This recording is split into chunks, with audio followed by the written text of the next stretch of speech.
je suis extrêmement ravie de vous retrouver aujourd'hui pour une vidéo que j'avais hâte de vous faire depuis 2 ans, quelque chose comme ça. En fait, j'ai envie de lire ce livre depuis 3 ans exactement. Oui, 3 je crois. Mais j'ai charbonné pour en arriver là parce que je ne pouvais pas le commencer sans avoir lu d'autres livres avant. Peut-être que ça va vous donner des indices pour que vous puissiez deviner quelle est cette lecture. Je vous jure que c'est le livre de ma palle qui me donne le plus envie de tous les livres que je peux avoir dans ma palle depuis 2020. Voilà. Donc ça fait 4 ans, donc ça fait 4 ans, un peu plus de 4 ans et demi que je suis sur Bookstar. Ça fera 5 ans au mois de décembre, donc pour vous dire à quel point j'en ai vu passer. Et ça fait 4 ans que j'ai découvert Brandon Sanderson. Voilà, je pense que si vous êtes sur cette chaîne, vous connaissez mon amour inconditionnel pour cet auteur. Enlevons le tome 3 de Skyward. C'était une mauvaise passe, mais je pense qu'il va s'en remettre. Mais s'il y a bien une saga de Sanderson que je rêvais de découvrir, les Archives de Rochard. Ouais. Mais pour en arriver là, il a fallu que je lise Elantris, les 3 premiers tomes de Fils des Brumes, Warbreaker. Alors entre temps, bon, j'ai lu d'autres choses parce que j'ai fait par ordre de parution et pas forcément que par rapport au Cosmere. Donc j'ai lu les 3 premiers tomes de Skyward, j'ai lu les 3 tomes de Cœur d'Acier, j'ai lu L'âme de l'Empereur, je sais plus, j'ai lu une nouvelle de ses nouvelles 6e du Crépuscule. Enfin, bref, je suis passée par beaucoup de choses avant d'arriver ici. Et ce n'était pas prévu parce qu'on devait lire le tome 2 de La fin des dieux de John Gwynne, sauf que je le reçois pas maintenant, donc on échange avec septembre, parce qu'on devait lire celui-ci en septembre. Et quand Lauralie m'a proposé de l'échanger avec celui-ci, bah voilà, j'avais des cœurs dans les yeux, parce que je peux vous annoncer que je débute officiellement mon entrée dans les Archives de Rochard. Aujourd'hui, je suis trop contente. C'est le livre, je vous jure que je suis tellement excitée de le découvrir. J'ai des attentes absolument énormes. Alors je sais pas si c'est une bonne chose, mais écoutez, je sais que c'est la saga préférée de 95% des auteurs fans de Sanderson. Donc voilà, le tome 5 va sortir à la fin d'année, en décembre, en anglais, pour clôturer la première partie des Archives de Rochard. Je pense que c'est le moment, je pense que c'était le moment, voilà. Du coup, je le fais en lecture commune, comme je le disais, avec Lauralie. On va bien sûr lire là, parce qu'il fait quand même, je sais même plus combien de pages il fait, 500, 600, 700. Cette première partie fait quand même environ 600, 700 pages. Du coup, on se fait que donc les Archives de Rochard, La Voix des Rois, le tome 1, partie 1. Et puis on verra pour la partie 2 si on se la lit en septembre ou en octobre, on sait pas encore. Mais j'ai vraiment beaucoup trop hâte et je me suis dit quoi de mieux pour ça que de me vloguer en train de décorer ce monument de la fantaisie. Ouais, je pense que c'était la bonne chose à faire. Mais je sais pas trop quoi vous dire d'autre. J'espère juste que ce sera mon plus gros coup de cœur de cette année. Vraiment. Donc c'est pour ça que ce livre, il a beaucoup de poids sur ses épaules. Parce qu'il va falloir répondre à mes attentes. Je te jure que s'il y a bien un livre qui doit répondre à mes attentes, c'est celui-ci, hein, parce que sinon je ne peux pas être du tout contente. Mais bon, ça va, j'ai beaucoup d'espoir, on va dire que je le sens bien. J'ai encore vu passer des avis, etc. ces derniers temps, de gens qui disaient, alors que leur tome préféré, je crois que c'est plutôt le tome 2, mais qu'en soi, même, enfin, il fait partie de tous les top 10, des top 5 des meilleures sagas des fans de fantasy adultes. Bref, je pense que j'ai fait une assez grande introduction. En plus je vais même pas le commencer maintenant là parce que je vous fais juste cette introduction pour ma pause déj, mais du coup je travaille, je suis en télétravail. Je le commencerai juste après le travail et puis bah voilà.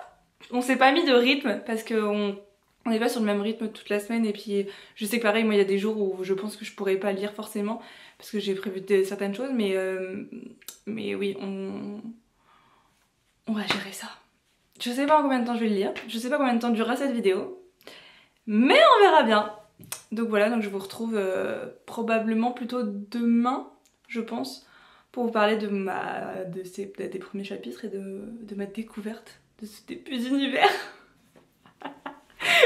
Si vous saviez comme je suis excitée, je pense que ça se sent. Je me dis à l'oreille, je fais oh mon dieu, je suis stressée de commencer ce livre. Mais je sais, ça pourrait paraître un peu con, mais pour certains.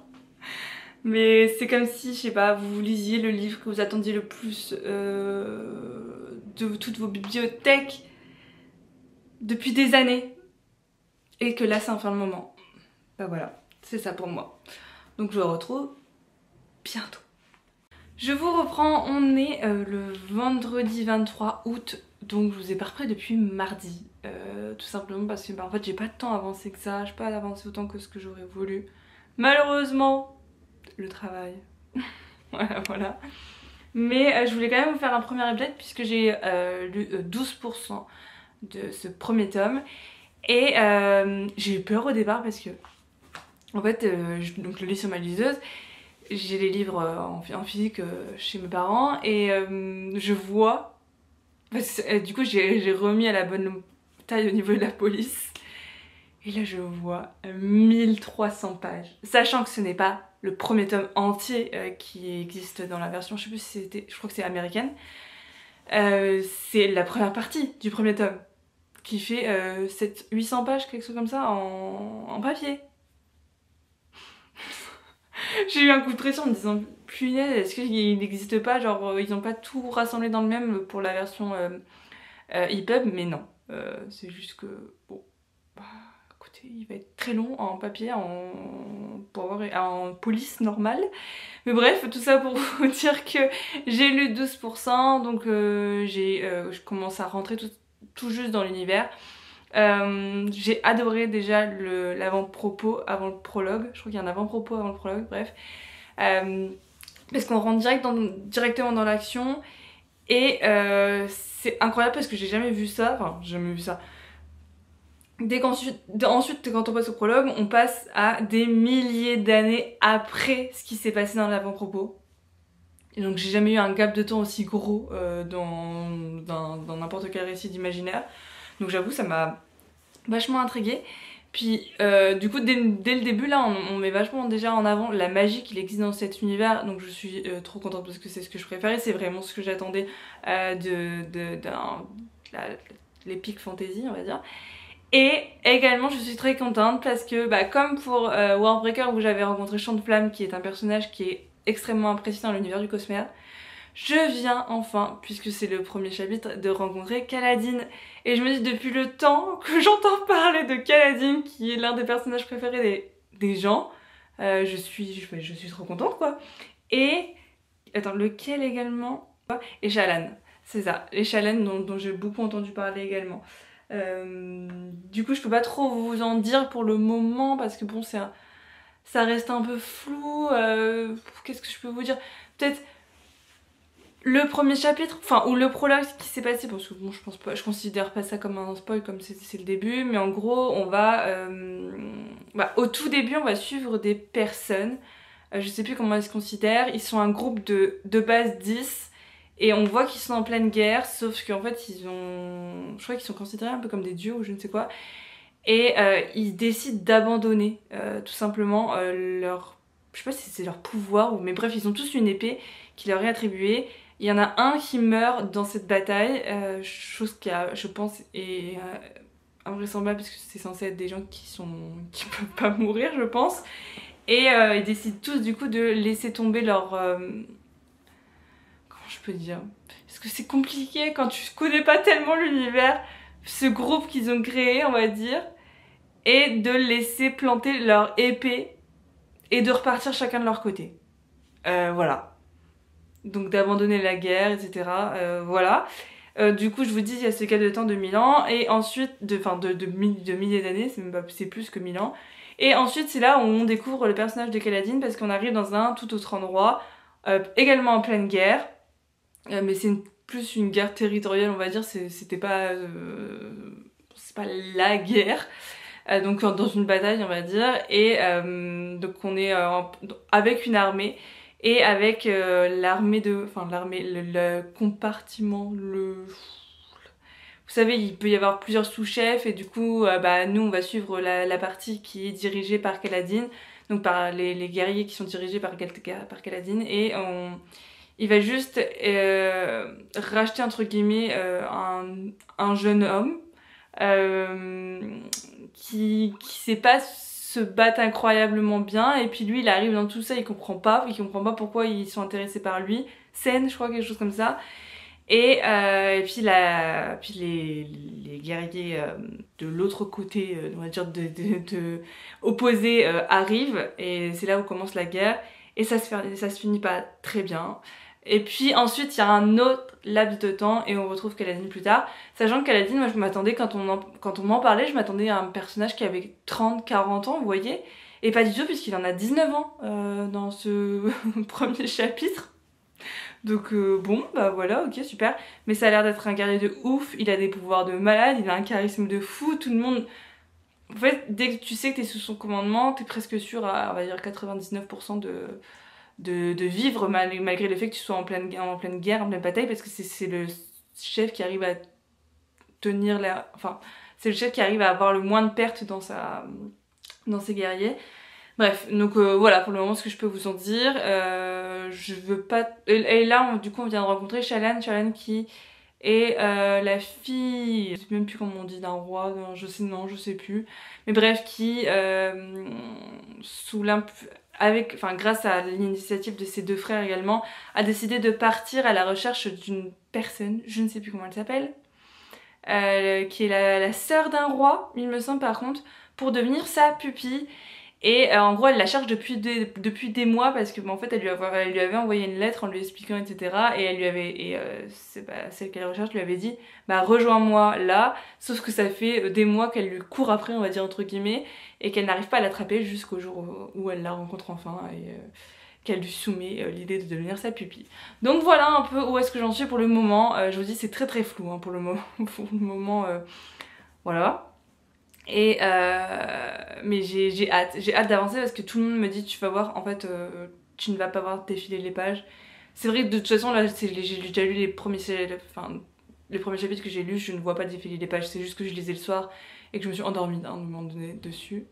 Bon voilà, ça arrive sur n'importe quel livre, mais ouais, j'ai hâte de vous reprendre plus tard dans ce vlog pour vous en parler beaucoup plus.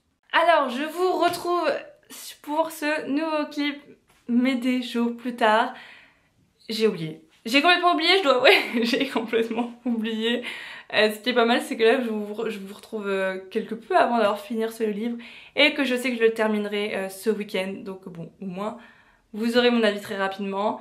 Puisque nous sommes le vendredi, si je dis pas de bêtises, 30 août, c'est ça. Et que je suis actuellement à 81% de ce tome 1, partie 1.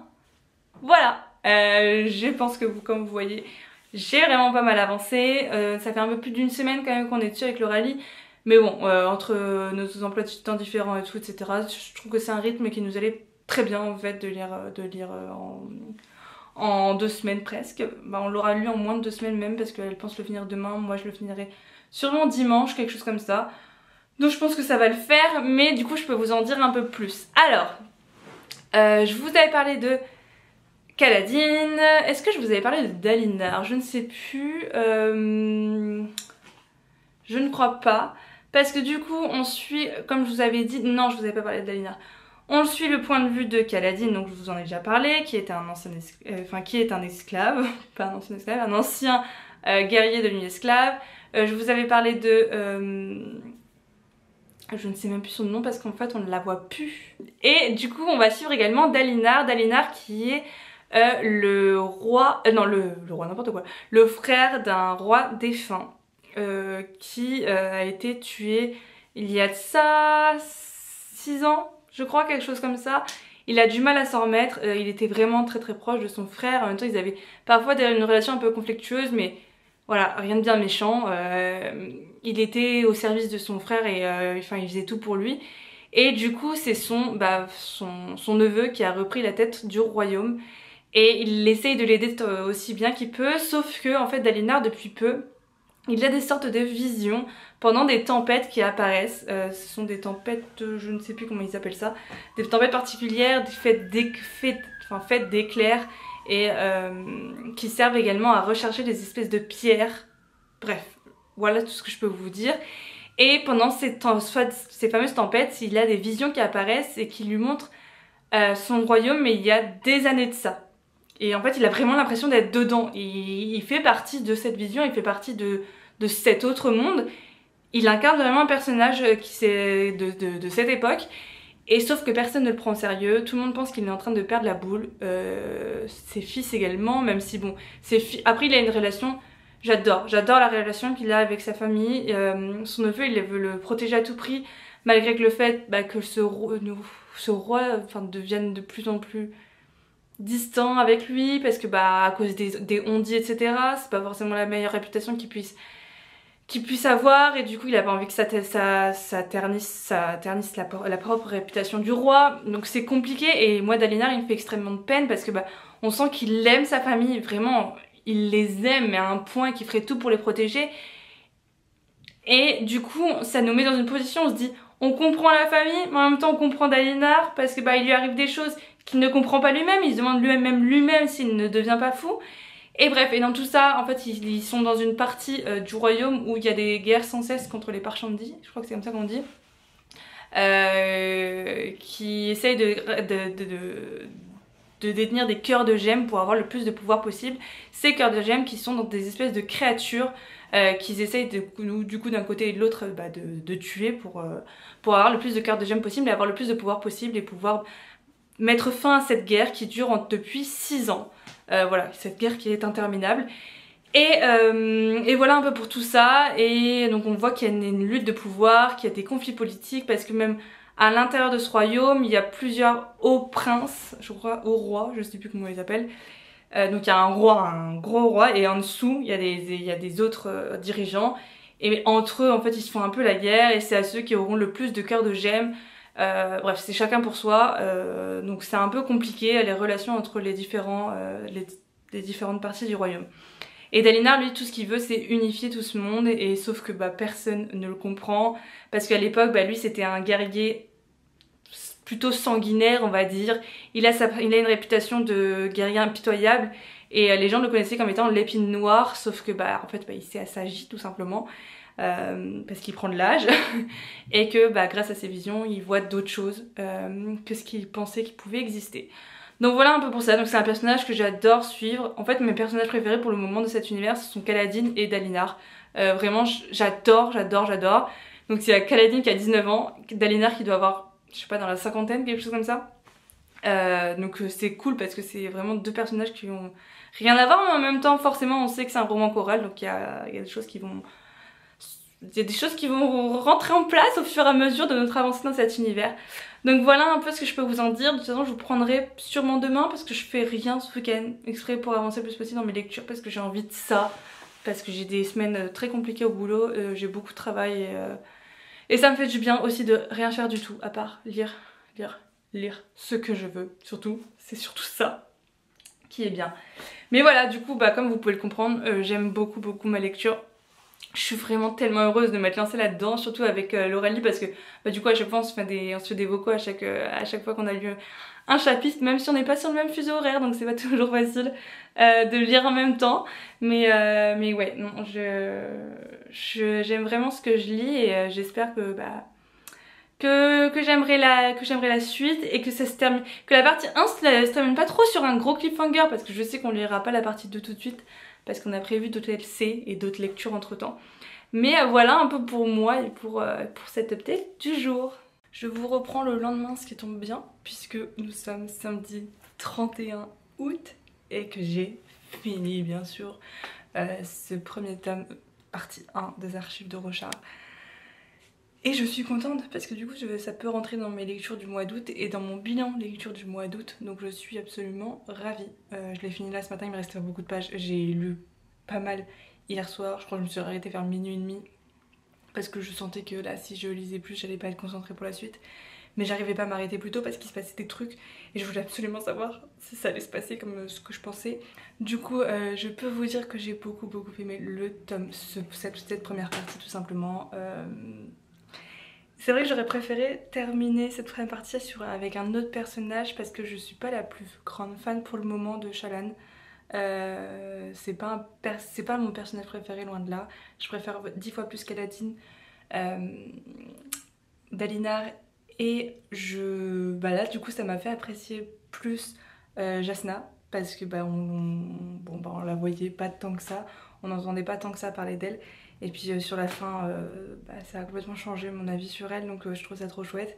Donc je pense que ce sera un 4 sur 5 pour le moment parce que c'est très introductif, on rentre pas trop dans les détails, on n'en sait pas encore trop sur les personnages, on en sait un petit peu sur l'univers mais pas tant que ça non plus, vraiment sur une petite partie de l'univers. Donc bon, je pense que c'est peut-être la partie 2 qui risque peut-être d'être plus un coup de cœur. Ce qui est très chouette, c'est que c'est Sanderson lui-même qui a décidé de l'endroit où il allait couper ce tome en deux. Il avait laissé le choix à l'époque à son éditeur de savoir si oui ou non il voulait le couper. Il l'a dit dans la postface, dans la préface, dans la postface. Je ne sais jamais. Et parce qu'en gros, il savait que ce premier tome était extrêmement long, mais il ne se voyait pas couper de passage. Du coup, il a préféré laisser le choix à l'éditeur qui a choisi. Donc, je crois que c'est l'éditeur américain qui a choisi tous les ensemble et l'éditeur anglais qui a choisi de couper. Donc, nous, la France, on a coupé en deux. Mais c'est lui qui a choisi l'endroit où il voulait couper. Comme ça, c'est beaucoup plus cohérent. Et du coup, il dit que la partie 2 ouvre sur autre chose, même si c'est là dans la continuité. Donc ça, j'ai trouvé ça très chouette parce qu'au moins c'est pas un découpage aléatoire de l'éditeur comme ça, c'est vraiment un choix de l'auteur et ça se ressent, donc c'est trop bien. Donc voilà un peu pour cette première partie, je suis vraiment contente de m'être lancée enfin dans cet univers. Je pense qu'avec le rallye on lira la partie 2 sûrement avant la fin de l'année. Oui, je l'espère en tout cas. De toute façon, il y a d'autres livres qu'on voulait lire également, donc on verra bien comment ça va se passer, mais au moins on a toutes les deux apprécié, donc ça c'est un chouette début. Et puis j'ai vraiment hâte de ressentir ce que les autres ont pu ressentir pour les personnages. Déjà là je me suis attachée surtout au personnage de Kaladin, c'est vrai. Et je pense que ça annonce du lourd pour la suite. Je suis même sûre que ça annonce du lourd pour la suite. Donc voilà, j'espère que cette vidéo où je découvre la saga qui me faisait le plus envie depuis que je suis sur les réseaux sociaux livresques vous a fait plaisir, qu'elle vous a plu, que peut-être ça vous a donné envie de commencer la saga également. On ne sait jamais. Je vous fais de gros bisous et puis je vous dis à bientôt pour une nouvelle vidéo. Bye bye.